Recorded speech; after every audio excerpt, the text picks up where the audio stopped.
बात करते हैं reactivity series of the metal, यानी मेटल की रिएक्टिविटी सीरीज क्या होती है। बहुत ही इंपॉर्टेंट टर्म है हमारे लिए, reactivity series of metal. Metal की रिएक्टिविटी जो सीरीज होती है उसको समझते हैं। तो रिएक्टिविटी सीरीज क्या है, इसमें होता क्या है, जो एलिमेंट्स या मेटल सीधे कहते हैं, मेटल एक एक्सेप्शन भी आएगा, metals are arrange on increasing reactivity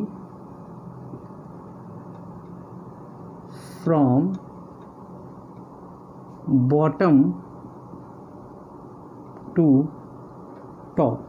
और अगर इसको टॉप टू बॉटम करेंगे तो इसको इंक्रीजिंग के जहाँ डिक्रीजिंग कर लेंगे। अब इसमें सबसे पहले potassium, sodium, calcium, magnesium, aluminium, zinc, lead, lead, hydrogen, copper, silver, gold, platinum. Potassium, sodium, calcium, magnesium, aluminium, zinc तक हम लोग पहुँचे। फिर जिंक के बाद यहाँ पर आयरन कर लें और तब Fb, Zn, Fe, Pb, hydrogen, copper, यहाँ पर मरकरी भी ले सकते हैं, Ag, Au, Pt। ये इलेक्ट्रोकेमिकल सीरीज है जिसमें से ये हाईली रिएक्टिव हैं, ये मॉडरेट हैं, ये लीस्ट रिएक्टिव हैं।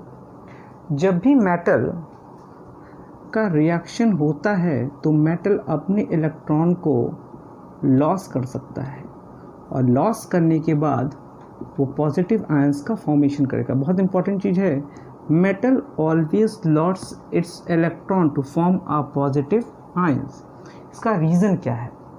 जनरली मेटल कौन होता है? मेटल वो होंगे जिनकी वैलेंसी 1 होगी, 2 होगी या 3 होगी। जिनकी वैलेंसी 1, 2, 3 होती है वो मेटल होते हैं। जैसे सोडियम ले लीजिए, सोडियम में आता है 2, 8, 1, तो ये क्या है 1। अगर हम यहाँ पर कैल्शियम ले लें तो ये हो जाता है 2, 8, 8, 2, तो यहाँ आया 2, तो ये हो गया।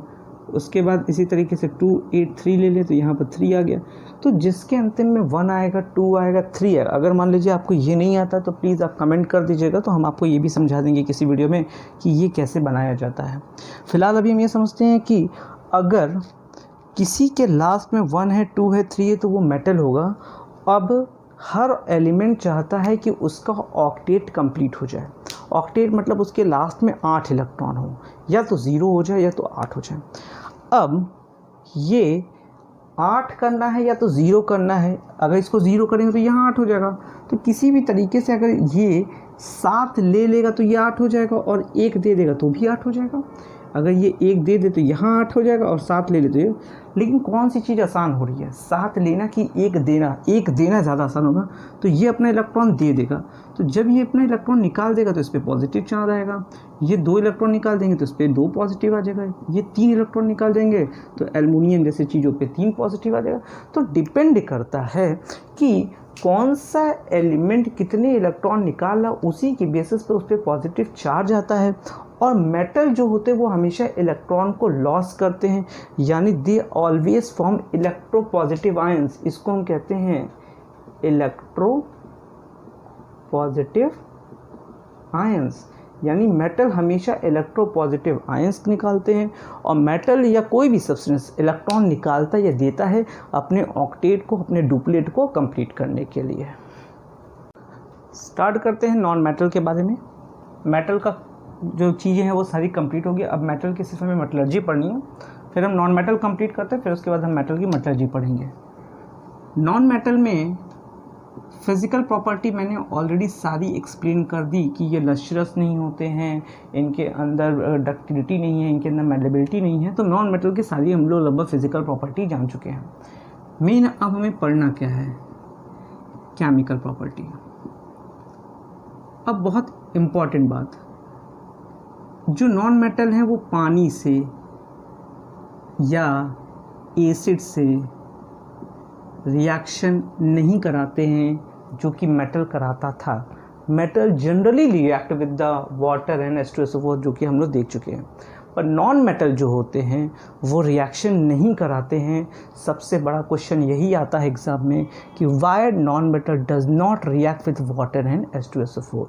रीज़न ये होगा कि non metals are generally electron acceptor.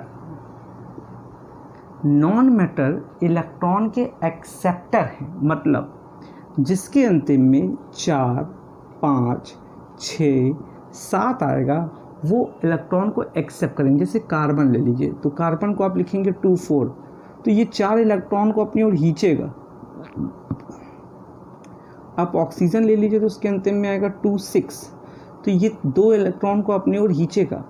तो क्यों खींचेंगे? क्योंकि ये लोग 8 बनाना चाहते हैं, अपना ऑक्टेट कंप्लीट करना चाहते हैं। तो ये जनरली इलेक्ट्रॉन एक्सेप्टर हैं। इसके पहले मेटल में हम लोग इलेक्ट्रॉन डोनर थे, वो अपना इलेक्ट्रॉन लॉस करें, ये अपने इलेक्ट्रॉन को एक्सेप्ट करेंगे, बाहर दूसरों से इलेक्ट्रॉन लेंगे।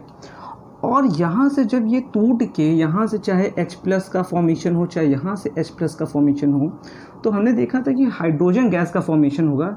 इस केस में हाइड्रोजन गैस का फॉर्मेशन नहीं होगा, क्योंकि H+ को इलेक्ट्रॉन दोगे तब ना ये H+ हटेगा, प्लस का साइन हटेगा। तो जब ये देता ही नहीं, ये ले रहा है ना, ये इलेक्ट्रॉन एक्सेप्टर, जब ये इलेक्ट्रॉन को अपनी ओर रहेगा तो इसको नहीं दे पाएगा, जब इसको नहीं देगा तो हाइड्रोजन गैस का फॉर्मेशन। और यही कारण है कि non metal generally do not react with H2O and H2SO4।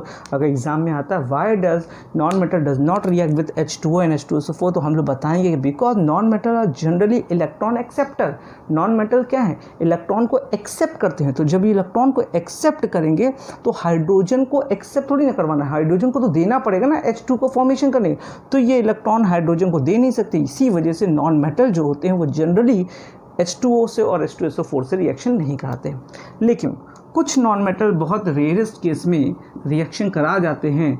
जैसे अगर हम बात कर लेते हैं कि अगर हम सल्फ़र का रिएक्शन H2SO4 से करा के देखें, तो सल्फ़र का रिएक्शन, सल्फ़र एक नॉन मेटल है और सल्फ़र का रिएक्शन हम H2SO4 से हम करा रहे हैं, तो यहाँ पर सल्फ़र की गैस निकलेगी, दैट इज़ SO2, और पानी जो होगा वो निकल जाएगा। सल्फ़र की गैस निकलेगी और पानी जो होगा वो निकल जाएगा। इसको बैलेंस अगर करना चाहें तो यहाँ 2H2SO4 हो जाएगा, यहाँ 3 हो जाएगा और यहाँ पर 2H2।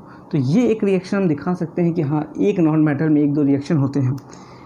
नॉन मेटल में एक रिएक्शन और पाया जाता है जो कि मेटल के सिमिलर होता है, जिसको हम कहते हैं डिस्प्लेसमेंट रिएक्शन। Displacement reaction. अब डिस्प्लेसमेंट रिएक्शन को हम कैसे समझ सकते हैं कि अगर हम NaBr रखे हैं और रिएक्शन करा दे क्लोरीन से, NaBr का रिएक्शन क्लोरीन से, क्लोरीन नॉन मेटल को डिस्प्लेस कर देगा और हो जाएगा NaCl+Br। यहाँ पर भी वही चीज़ ध्यान में रखना चाहिए कि जैसे मेटल में हम लोग देखते हैं कि कौन किससे ज़्यादा रिएक्टिव है, तो यहाँ पर भी ये होना चाहिए जो एलिमेंट जिसको डिस्प्लेस कर रहा है उससे ज़्यादा क्या होना चाहिए, रिएक्टिव होना चाहिए, तभी वो डिस्प्लेस रिएक्शन हो पाएगा। कि what happens when a metal react with non metal. हमने मेटल की प्रॉपर्टी पढ़ डाली, नॉन मेटल की प्रॉपर्टी पढ़ी। अब देखते हैं कि अगर मेटल और नॉन मेटल को रिएक्शन कराते हैं तो क्या होता है। तो reaction of metal with non metal, यहाँ पर एक चीज़ बहुत इम्पॉर्टेंट है, इसको पढ़ने से पहले हम पढ़ ले बॉन्ड क्या होता है। दो एलिमेंट को, दो या दो से ज़्यादा एलिमेंट को आपस में बांधने के लिए जो फोर्स ऑफ अट्रैक्शन की ज़रूरत है उसे हम बॉन्ड कहते हैं। Bond is that force of attraction which is responsible to attract 2 और मोर देन 2 एलिमेंट। दो या दो से ज़्यादा एलिमेंट को आपस में बांधने के लिए जो फोर्स की ज़रूरत है उसे हम बॉन्ड कहते हैं। जनरली ये 3 प्रकार के होते हैं। पहले को हम कहते हैं इलेक्ट्रोवैलेंट, जो कि हमें डिटेल में पढ़ना है, उसको हम आयनिक कहते हैं, आयनिक कहते हैं। दूसरे को हम कहते हैं कोवैलेंट, जानना ज़रूरी है क्या होता है। तीसरे को हम कहते हैं कोऑर्डिनेट। बेसिकली 3 टाइप के बॉन्ड होते हैं, यानी 2 एलिमेंट को आपस में जोड़ने के लिए 3 तरीके से जोड़ा जा सकता है। सबसे पहले हम इलेक्ट्रोवैलेंट की बात करते हैं। अगर एक एलिमेंट ए है और उसने अपने इलेक्ट्रॉन को पूरी तरीके से ट्रांसफ़र कर दिया है, जब ए अपने इलेक्ट्रॉन को ट्रांसफ़र कर रहा है बी को, यानी ट्रांसफ़र ऑफ इलेक्ट्रॉन से अगर बॉन्ड का फॉर्मेशन हो रहा है तो उसे हम कहते हैं electrovalent. When the bond is form by the transfer of the electron, electron के ट्रांसफ़र से बना है। लेकिन अगर ए और बी हैं, बी अपना इलेक्ट्रॉन ए को दे रहा है और ए अपना इलेक्ट्रॉन बी को दे रहा है, यानी दोनों लोग अपने इलेक्ट्रॉन को क्या किए हैं, शेयर किए हैं। यानी when the bond is form by the sharing of the electron, यानी शेयर करने से बनता है, तो उसे हम क्या कहते हैं, कोवैलेंट। इसमें और क्या हम समझ सकते हैं, फॉर एग्जांपल अगर हाइड्रोजन के पास एक इलेक्ट्रॉन है, हाइड्रोजन के पास एक इलेक्ट्रॉन है, अगर ये इसका एक इलेक्ट्रॉन ले लेगा तो इसके पास 2 हो जाएगा कुछ समय के लिए, इसका डुप्लेट कंप्लीट, और इसके पास भी 2 हो जाएगा कुछ समय के लिए, इसका भी डुप्लीट कंप्लीट। तो ये कैसा बॉन्ड बनाएगा, सिंगल बॉन्ड बनाएगा। लेकिन अगर ऑक्सीजन के पास 2 है, इस ऑक्सीजन के पास 2 है और यहाँ ऑक्टेट बनाना है, तो भाई इसके पास 6 है और इसके पास भी 6 है। कैसे 6 है कि ऑक्सीजन को अगर काउंट करोगे तो कितने नंबर पे आएगा तुम्हारा, 8 नंबर पे आएगा। इसका इलेक्ट्रॉनिक कॉन्फ़िगरेशन होगा 2 6, तो लास्ट में कितना है 6, तो इलेक्ट्रॉन कितना होगा ऑटोमेशन में 6। अगर ये 2 इलेक्ट्रॉन अपना इसको दे दे तो ये 8 हो जाएगा, और ये 2 इलेक्ट्रॉन अपना इसको दे दे ये 8 हो जाएगा। लेकिन एक टाइम पे एक ही लोग 8 होंगे, तो ये लोग शेयर किए हैं 2 इलेक्ट्रॉन को, तो यहाँ क्या बनेगा, डबल बॉन्ड। ऑक्सीजन के बीच में क्या हो गया, डबल बॉन्ड। ठीक उसी तरीके से नाइट्रोजन ले लो, नाइट्रोजन का 7 होता है तो उसका हो जाएगा 2 5, इसके पास 5 है, इसके पास भी 5 है, तो 3 इलेक्ट्रॉन अगर ये दे देगा इसको, या 3 इलेक्ट्रॉन ये इसको दे देगा, तो इसका शेयर होगा यहाँ ट्रिपल बॉन्ड। तो कोवैलेंट बॉन्ड 3 तरीके का होता है, सिंगल बॉन्ड, डबल बॉन्ड और ट्रिपल बॉन्ड। डिपेंड करता है कि कितने इलेक्ट्रॉन जो हो रहे हैं वो शेयर हो रहे हैं। कोऑर्डिनेट बॉन्ड थोड़ा सा अलग होता है। ओजोन ले लेते हैं। ओजोन के केस में अगर कोई एक एलिमेंट अपने ही दोनों इलेक्ट्रॉन से, यानी ये इलेक्ट्रॉन दोनों ही, अभी तक हम लोग पढ़े थे एक इसका एक इसका, अब हम कहते हैं इसी का ये भी इलेक्ट्रॉन ये भी इलेक्ट्रॉन, अब बॉन्ड बना लेता है, तो उससे हम क्या कहते हैं, कोऑर्डिनेट बॉन्ड कहते हैं। तो coordinate bond, covalent bond, electrovalent bond, 3 type के बॉन्ड होते हैं। हमें इलेक्ट्रोवैलेंट बॉन्ड डिटेल में पढ़ना है, तो इसके बाद हम लोग पढ़ेंगे।